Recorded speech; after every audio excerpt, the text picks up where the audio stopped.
I'm super excited to tell you about my workshop for the Yoga Show Manchester this year. It's called Embodied Anatomy and Fascia in Motion. And I want to start off with a beautiful quote from the famous Ida Rolf, who was one of the master practitioners who is the master practitioner of Rolfing, and has also made a significant contribution to all movement practitioners. Now, Ida said, "Anatomy studies a projection of the static body, but function on living requires more than static recognition." So what she's saying in a nutshell is we want to think about the body as an integrated system, a series of connections. Everything's connected, the hormonal, the physical, the emotional. So we're going to be teaching you through a small PowerPoint presentation, which is going to have some interesting research on fascia, and then going to be doing a rhythmic flow.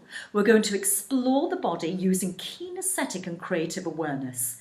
Now, this workshop is open to all movement therapists, manual therapists, and you might just be interested in one of my workshops or just be a keen practitioner who maybe partakes in a class. Now, it's on Friday the 20th of April from 4:15 to 5:45. So please book online first at the Yoga Show Manchester, and we look forward to seeing you there. Thank you.